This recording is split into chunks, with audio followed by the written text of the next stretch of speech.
Right. Good morning, everyone. It's a beautiful Monday morning.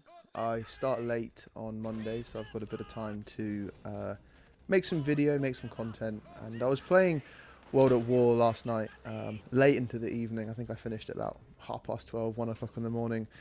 And it just kind of inspired me to make this video.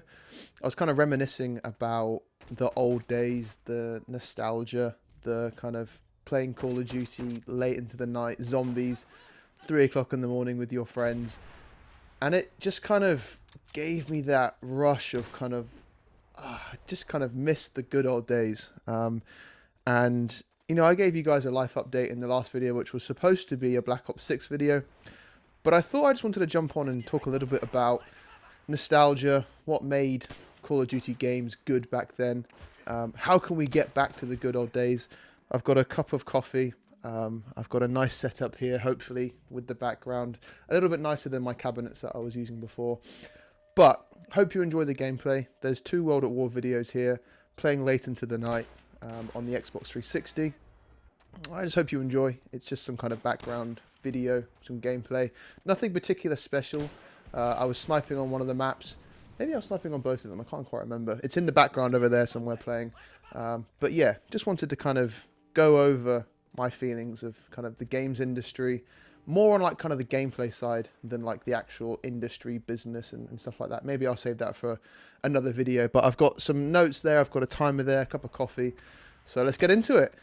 So my history of Call of Duty, some of you guys may know, some of you guys might still be here from 2009, but that's when I launched my YouTube channel, was the 5th of January 2009. So we're talking 16 years ago now, and obviously I haven't consistently uploaded videos, but I've got a deep connection with Call of Duty. It was kind of the one game that I always came back to. If I bought a single player game, there's a few exceptions, maybe Spider-Man, The Last of Us, I would always find a reason to go back to Call of Duty. And sometimes that's the curse of Call of Duty, is actually it takes you away from other games. But I always found like a reason to go back. And it was the kind of first online multiplayer shooter game that I played. I think my history goes back actually way before that. So it must have been 2004-05 when I had a laptop.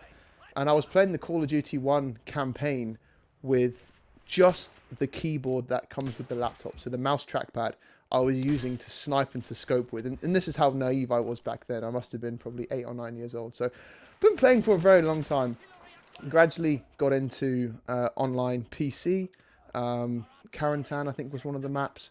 And it just kind of started from there. And I just knew that this was just an incredible game. And then played quite competitively throughout Call of Duty 4.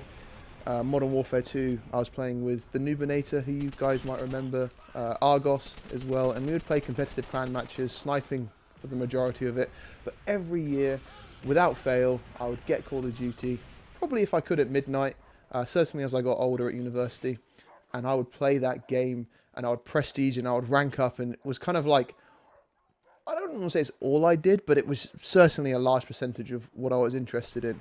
And sometimes we kind of look back at these games with rose-tinted glasses, but the reality is that these games were amazing games for the time. They were simpler times. I have commitments now that I probably didn't have back then, but it was so fun, especially in the summer holidays, staying up late, playing Call of Duty with my friends, playing competitive ranked matches. I would have friends. We had a shed outside of our house, and I would have friends come over for LAN parties, and we'd stay for 2-3 days, and would just game hard, and we would kind of rank up in prestige. And I think one time we did a live stream as well, 2011, 2012, like before the whole Twitch stream kind of thing took off. And I think people have kind of 2 options at that point. If they get some level of success, they continue and they grow their channel. I went the other way. I kind of went to university, got a job, and kind of left this as an exclusive hobby. It was never going to be a job. I never ever made enough money to do this as a career, but I did get a machinima contract. And there's actually a video way back when on my channel where I'm talking about it. So if you're interested, you can go back and see how different I was back then versus now. But yeah, that's kind of my history of Call of Duty. I played Warzone extensively during COVID. All of my friends did. It was the kind of thing that saved us during that rather dark time, but it kind of brought us together. And that was probably like the second peak of my Call of Duty love. It was the original COD 4. You know, you're grinding hard, playing Search and Destroy. You're ranking up to 10th Prestige. And then it kind of died a little bit, and then they kind of, I guess, reinvented Call of Duty with Blackout, then with Warzone. And it's kind of coming back down that path again, where I hope Verdansk brings back some of the love that people have for Call of Duty. But the reality is, I think they've lost a lot of trust with gamers over the last kind of 2 years, probably. Because the reality is that people didn't necessarily want Verdansk to change. They just wanted a new map. And what they did is they completely rehauled the mechanics. The Al-Mazrah map was a bit of a joke, to be honest. I quite like Caldera because the mechanics were the same. Don't get me wrong, as like a 27-8 at the time gamer, it's hard to keep up with kids that are 17, 18, 19 years old with, you know, insane reflexes, which is why I always say experience over reflexes when you get to this age. You know, you've got to make the right decisions when you're playing Call of Duty, playing Search and Destroy. And I think it was just a different time back then. You know, it was pure gameplay. It was purely focused on maps, shooting mechanics. Can you control the recoil? There was no battle pass systems. There was limited content for you to worry about. There was a few skins. I'm thinking about Call of Duty 4 and 5 here, where they were based around headshots. So you'd get the red tiger, the blue tiger, digital camo. And your whole objective was really just to like get headshots and you'd unlock cool skins. And you had something to work towards. I was playing RuneScape actually fairly recently.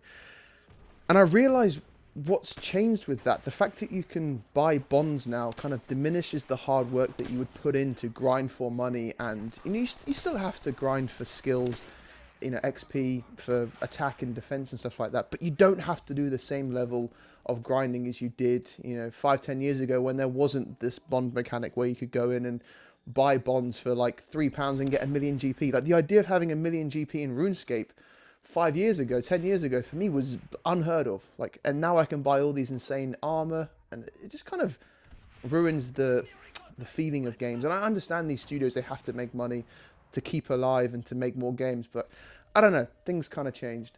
Anyway, I'm digressing. I'm talking about RuneScape when this is a Call of Duty video in the background. You know, there were some really cool things about World at War here. Very simple, and I love the fact that people still play this game as well. I didn't have an issue trying to find anyone on Xbox. It kind of, and I was playing at midnight as well, right? So maybe I connected to some Eastern European, US East, New York, kind of that region. It felt a little bit laggy. There was some latency issues, so that might explain that. But I don't know, the satisfaction of just playing this game, grinding it out. I imagine that the average age of people playing World at War is probably late 20s, early 30s, late 30s. And that was kind of nice. I think the fact that we're all here enjoying it, there's nothing to gain from playing World at War like there probably is with Warzone or some of these other competitive games where people are really trying to rank up and stream for the competitive side of it. People here are just kind of chilling out and they're enjoying stuff, and it's more of a community. And I think I would love to build like a Reddit page that kind of says, at these times, jump on Call of Duty 4, we'll repopulate the servers for Modern Warfare 2, for World at War, for all of these games, and we'll just get people playing again. People that loved to play these games back when they were younger can jump on again, because I know that sometimes if I try to jump on COD 4, some of the older Call of Duty titles for sure, like Call of Duty 2 for example, no one's really playing it. So if we had kind of an organised time where people can jump on, they can play, I think it would just be a really, really fun way to kind of reinvigorate the kind of community and get people playing again. I just want to touch on maybe a few of the things that are problems in the gaming industry at the moment. More around like what's happened to this kind of traditional Call of Duty session-based game, and what's kind of been the downfall for the last couple of years. Because I think it's fair to say that Call of Duty peaked, you know, really early on, maybe 15 years ago, peaked again during Warzone, but for the last 2-3 years, they've really struggled to keep things fresh. They've tried to do things which haven't really panned out. They've not really listened to the community, and I think it all stems from this need to drive revenue, to create more content for people to buy. And actually, funnily enough, recently in the news, in the gaming industry, they were found out for using AI to create Call of Duty skins when they've been so pro artists. And stuff like that kind of just makes me think, why am I spending money on these skins? And sometimes I will buy an Optic skin every now and again just to support Optic. But why am I spending money on these when they're being created by AI, but they're being masked to look like they're actually built by real developers and artists? So that was kind of a bit jarring. So the live service model, I think it kind of creates this anxiety of missing out. It's the FOMO. It's the, oh, I need to rank up the battle pass because I've spent $15 on it, and if I don't rank through it, then I have to pay for the next battle pass, and I'm not going to unlock the guns that are typically the best, because that's the way that Call of Duty drives you and incentivizes you to play more, is to unlock the better guns. So I don't know, it's just that kind of monetization over gameplay. It's that real drive for revenue. And obviously Call of Duty, Activision, now they're owned by Microsoft, they have these probably insane targets where they're trying to drive 20% increase on revenue every year. And the way you do that is by either charging more or creating more content, and creating content more cheaply. And to obviously lower your kind of profit margins, or increase your profit margins and lower your costs. And I think it's just that endless treadmill of updates, that kind of new content that almost makes it feel like a chore to play. Whereas if I jump on World at War, I'm having a great time, super fun. I don't have to worry about grinding for the best gun because all the guns are unlocked anyway. I know the best guns, they're not going to change. Very simple. You get 2 attachments. I'm not out here looking for the meta on World at War. I hope no one is, because that's crazy if you are. But it's just that kind of overwhelming kind of complexity of feature bloat that they just add in for reasons for you to kind of spend your money and feel like you're kind of missing out. And I think I'm over that. I think I'm over that hardcore chasing skins and guns and battle pass stuff. Don't get me wrong, like, I love online competitive games. It's really what I've been doing for the last 20 years. My job revolves around it, luckily enough. I get to work with these amazing studios. We just did the Spectre Divide launch, and it's criminally underrated. Honestly, I'm going to do a video on it because people need to hear about this game. I doubt my video will get many views, but I just want to put my effort into kind of pushing people towards it because it's free to play. The art style maybe isn't for everyone, but for me it's incredible, and I just really don't want it to die the kind of death that a lot of these other live service games have done, because a lot of time, money has been invested into this, and obviously they have VC venture capitalists that need their return on investment, or they move on to the next project. And I just want this to be around for long enough, because the gunplay, the gameplay, the mechanics, the shooting, everything about it just feels so smooth and so crisp, and you can tell that the developers from like Respawn and Activision that have designed this game. The kind of the thesis about Spectre Divide is that you're basically 3v3, but you get an extra character that you control, and you can throw them around the map, and they can be in different positions so that you can cover 2 bomb sites, you can flank people, you can switch between Spectres who have different guns, and it just creates this really interesting kind of gameplay mechanic that I haven't seen in a while. So it's that kind of refreshing, original take on this kind of stuff. But that aside, I'll do a video on that at another time. I just wanted to kind of let you know how I find the joy in gaming. A couple of years ago, when Warzone was at its peak, I was super upset if I didn't win games, and I was angry and I was annoyed that I was getting gunned down. And I think it's really just like, how do you find the enjoyment in these games? And it's probably from the first thing is just setting realistic expectations, and just kind of not falling into that grinding mentality. It's the mental shift from kind of being ultra competitive to kind of saying, I love this game. This game has been around for a long time. There's cool people playing it. No one here is sweating it out. There's no meta gameplay. I'm going to enjoy COD 4, World at War, Black Ops, maybe even Blackout, to be fair. And there's that kind of mental shift behind creating an enjoyable gaming experience, and it's the value that you get from, you know, playing these older games, is that there isn't that hardcore community that makes it super unenjoyable. I've got a couple of notes here that I'm just going to kind of following through. So that's how you enjoy it. It's that mental shift. It's more around, okay, I know this game's been out for a long time. How do I enjoy it? How do I find the fun in this? So that leads me on to how can we get people playing these games more? So I mentioned earlier about having a Reddit thread, which would be quite fun. We have like a time based on regions where people jump on to populate the game servers.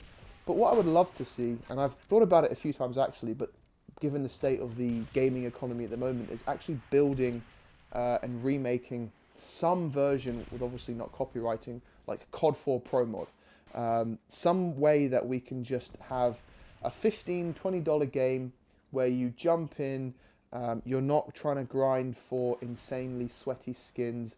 You're given maybe 5 classes, 4 weapons in each one. I was even thinking about maybe having the same damage per weapon, so you're not trying to find that meta. There was a studio called Bulkhead that are working on Pro Mod, who I kind of saw that from as well. So maybe they are building this. I think from what I've read, it's been put to one side as they focus on War Dogs, but would love to have some kind of old school shooter, kind of without the sweaty bunny hopping, without the fear of missing out. There's no real battle pass. You pay $15, $20 pounds in the UK, 15, 20 pounds. There is maybe some kind of skin to keep the servers alive, or you can donate, but very low cost barrier to entry, which sometimes I think can affect the game. But if you look at, Spectre Divide, for example, that's free to play, and they're still struggling to get players. So I don't know. It's very hard, very difficult to build these games for them to be successful. There's so much noise out there. I think I read a stat recently where 40% of the games played in America are just from the top 10 games. So, the Fortnite, the Rainbow Sixes, the FIFAs, they are demanding 40% of consumers' time, which is insane. So maybe this game is never going to be a hugely popular game. It doesn't need to be. Maybe 5,000 concurrent users an evening, 3,000, during the day, and 7,000 in the weekend is like a realistic number that would keep these servers alive, and it would just be this really enjoyable kind of old school shooter, focusing on kind of competitive integrity, focusing on making cool gameplay, and yeah, I don't know, I just would love to see someone build something around that and like that. So yeah, would love a studio, maybe Bulkhead go back to it at some point in the future, but just kind of like a game for us oldies that want to play Call of Duty, that still want to enjoy this kind of competitive style, but without having to grind for 20, 30 hours, a week to just maintain some level of skill. So overall, gaming has changed. There's no doubt about it. But I just don't want people to forget about the old games that we can still play. I think there's this kind of preservation going on of old games, and I really hope that Call of Duty keeps their servers on. Battlefield Bad Company, one of my favorite games, they closed their servers, I think last Christmas or the Christmas before, which was really sad actually, because it was a game that's been around for such a long time, and it's fun for me to go back. I probably jump in once a month and I play a couple of games, no expectations. I never get angry at it. I just enjoy it. I'm just sniping on Oasis and Harvest and stuff like that. And I think it's just like a call to developers to remember why we fell in love with these games in the first place. And these games have aged, and I think that's why I mentioned we needed someone to kind of rebuild these games with slightly more modern mechanics, just to kind of bring it back up to the modern day expectations of these games, which is probably good graphics, smooth gameplay, smooth gun feel, accessibility options, and yeah, really, that's kind of it. I think this is probably towards the end of the video now. I want to remind people to enjoy games, go back and play the fun Call of Duties that we were playing before. I hope the kind of the pendulum of gameplay in Call of Duty swings back away from this kind of hyper competitive live service model to more of like a chilled kind of, I don't mind paying for games. If a game is good, I'll pay 15, 20, 30, 40 pounds for it if it's an online game, as long as I'm getting my money's worth and I'm not being tricked into buying skins or buying battle passes or whatever. This was a bit of a rambly video. I hope you enjoyed the gameplay in the background. Just brought me kind of some nostalgic feelings about playing Call of Duty. So I hope you enjoy. I'll see you guys in the next one. I'm probably going to do a video about the gaming industry and its current status. I thought 2025 would bring some comfort to the industry, it would stop being as bad as it was. But unfortunately, yeah, this year has been pretty tough. I'll do a video on it maybe in the next couple of days, and I'll share it with you guys. But hope you enjoyed. Cheers, and I'll speak to you soon.